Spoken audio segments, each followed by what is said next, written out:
At a remote SEAL sniper range, a young woman silently handled the massive TAC-50 rifle like it was part of her body. Her first shot struck dead center at 1,500 meters, and she didn't even blink. No one knew her name. No one knew her past. But when a joint task force called for the impossible, one shot to save a pinned SEAL team, she took it and hit. For seconds later, everything changed. That day, the SEAL commander learned her secret, and so did the legend behind the 3,540-meter kill. She wasn't supposed to be there. Not on range 12. Not lying behind a Macmillan TAC-50 like it was an extension of her own body. The SEAL commander had walked that path 100 times, passed countless trainees, watched seasoned snipers struggle with that .50 cal monster, its recoil a shoulder breaker, its scope sensitive to breath, wind, heartbeat. But this was different. She was different. Kneeling just outside the shooting line, he watched her without speaking. The rifle looked too large for her frame, but she handled it with unnerving calm. Her gloved fingers danced over the bolt and scope like she was tuning a violin. No wasted movements. No hesitation. Not even a breath too soon. A chill ran down his spine. He had seen calm shooters before, but this wasn't training calm. This was battlefield calm. Her breathing slowed to a rhythm only experienced snipers learn to master under real fire. Then she squeezed. Not jerked. Not tapped. She squeezed the trigger like she had all the time in the world. A half-second later, the distant metal clang echoed back from 1,500 meters, and she didn't even blink. The spotter, another trainee, clearly nervous, checked the scope and froze. Bullseye. The commander narrowed his eyes. That distance wasn't just difficult, it bordered on record-worthy. And she hadn't even reacted. No pride.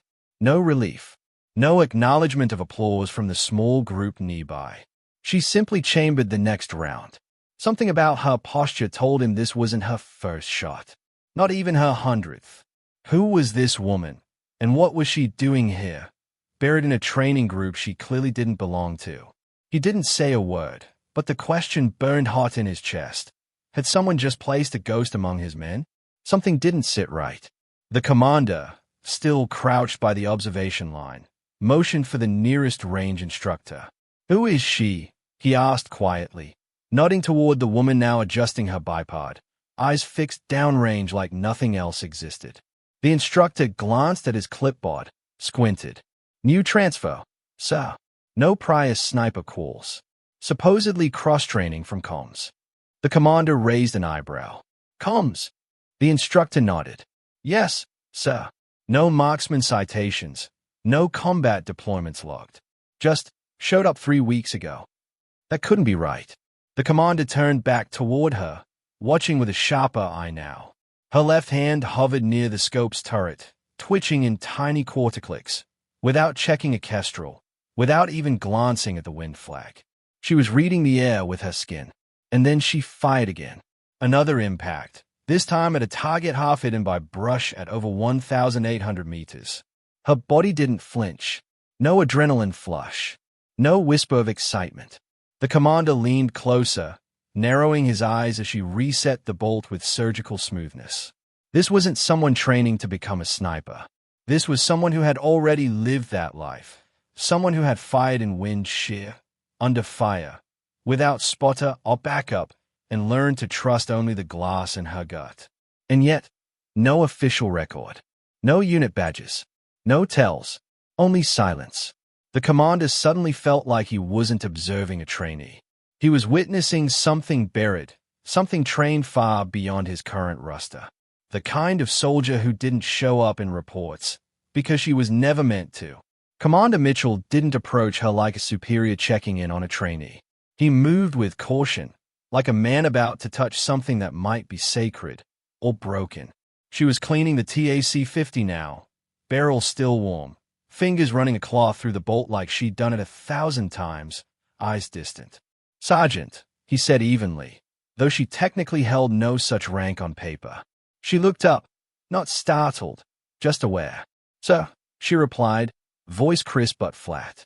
Her gaze didn't waver, not challenging, not defiant, just contained. You shoot like someone who spent a lot of time behind that scope. She gave a polite nod, said nothing. You ever pull security detail in a live op? He pressed. Her jaw tensed slightly, but her voice stayed neutral. Basic Overwatch simulations, sir. Nothing operational. Mitchell frowned. He'd read that tone before, in eyes too old for the uniform they wore. Later, alone in his office, he reviewed her file again. And again. It was clean. Too clean. No missteps. No commendations. 8 years military adjacent, but no confirmed MOS. Just a vague contractor attachment. Then he found it. A single redacted line about an 8-month tour in northern Syria, marked classified under joint operations. The only surviving document was a blacked-out commendation mentioning Overwatch support at extreme distance resulting in 0 friendly casualties. That phrase alone told him everything, and nothing. He called in a favor to a CIA contact he hadn't spoken to in 5 years. Her name's not showing up where it should, Mitchell said. There was a long silence on the other end. Then, don't dig unless you're ready for what you'll find. Mitchell stayed at the screen after the call ended, the words rattling in his chest. He wasn't sure if it was Fee or both. Mitchell didn't sleep that night. He returned early to Range 12 with a challenge already mapped out. A shot so demanding that only 2 men on base had ever pulled it off. Distance, 2,800 meters. A sloped hillside target. Steel plate no larger than a man's torso. Wind conditions shifting crosswise every few seconds. Elevation drop of nearly 90 meters. No thermal readings, no spotters. Just shooter, scope, and sky. By late morning, his top snipers had cycled through. 4 tried, 4 failed. One couldn't even find the target in the glare. Another sent rounds wide by meters. The Mirage threw off rangefinders.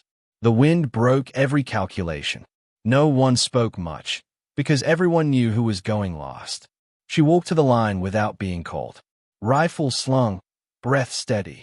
No cocky grin, no bravado, just the eerie stillness of someone who didn't need to prove anything. She lay prone, made a single scope adjustment, and waited. Not for silence.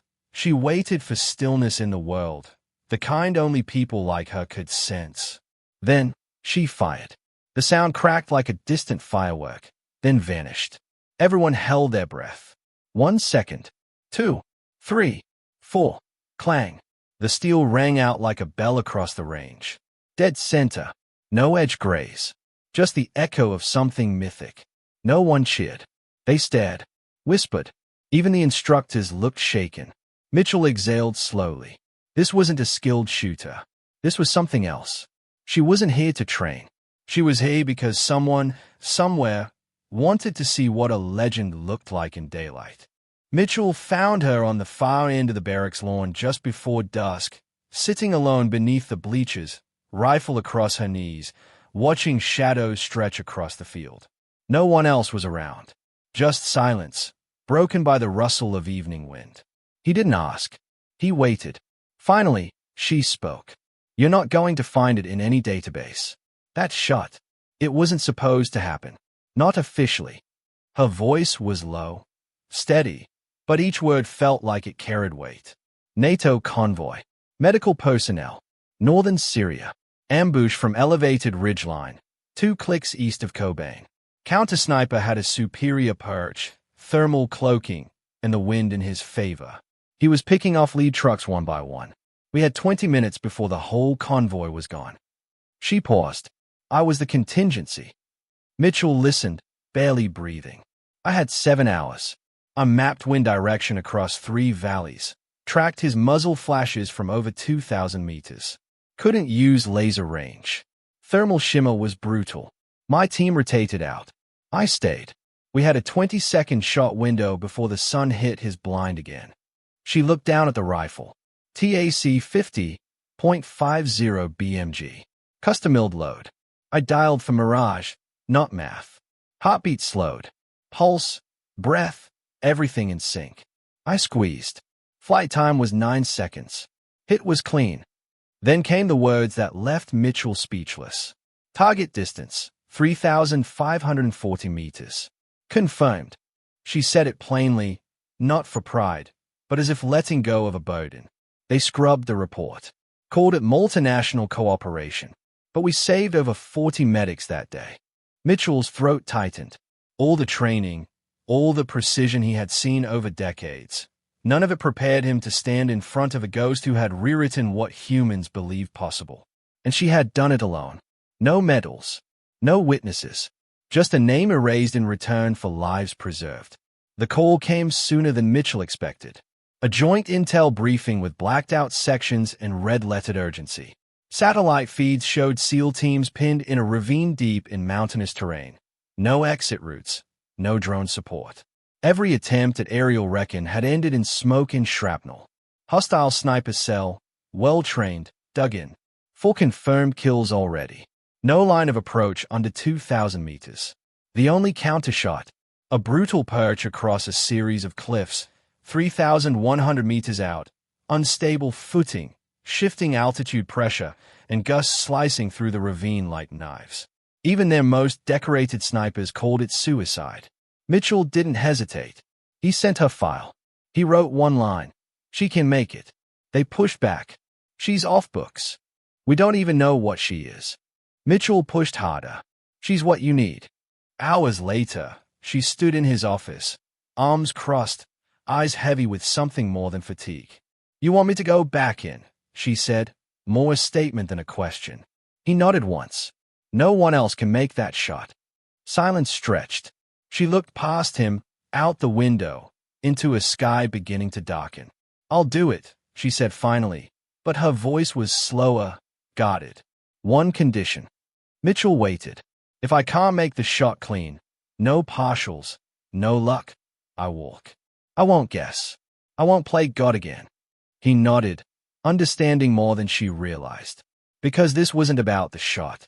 It was about what it took to live with it. And the cost of missing. She lay prone on jagged stone just below the ridgeline, dawn still burning gold at the edge of the sky. Her TAC-50 rested on a custom bipod drilled into the rock hours earlier, angled down through 3 air layers and 2 valleys.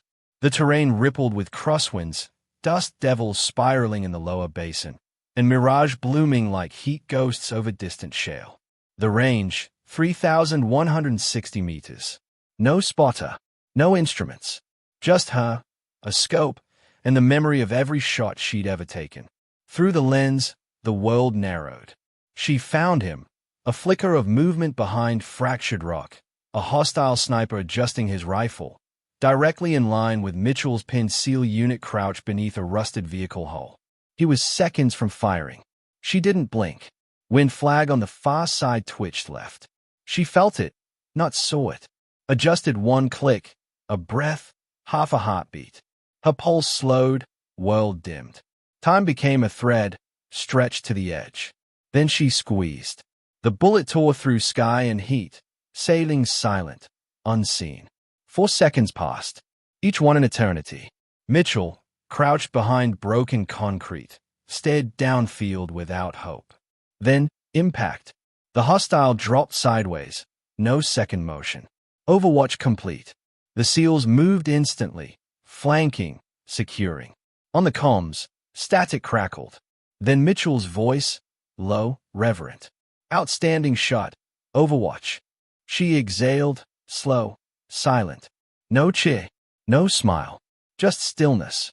It wasn't victory. It was a weight lifted. One team still breathing because of one shot no one else could have taken. The chopper ride back was silent. No handshakes, no photos, just wind, rotor blades, and a woman staring out at the horizon like she never left it. When they landed, Mitchell met her at the hangar with a sealed folder in one hand and something like admiration in his eyes. You've earned a permanent seat with the long-range ops team, he said quietly. We'll build the program around you. She met his gaze, calm as ever. That's not why I came. He hesitated, then nodded. She turned and walked away. No ceremony, no farewell. Just the sound of boots on concrete fading into morning. Her file would remain classified, her record, redacted, her name, scrubbed from mission logs. But the story spread anyway, whispered from one sniper team to the next, always ending the same way. She's real. The 3,540-meter kill. She made it, and she's better than any of us. Mitchell placed her file in the deepest part of the secure archive. Not to bury it, but to preserve it. Because some legends don't need medals. They just need to be remembered by the ones who understand what it cost.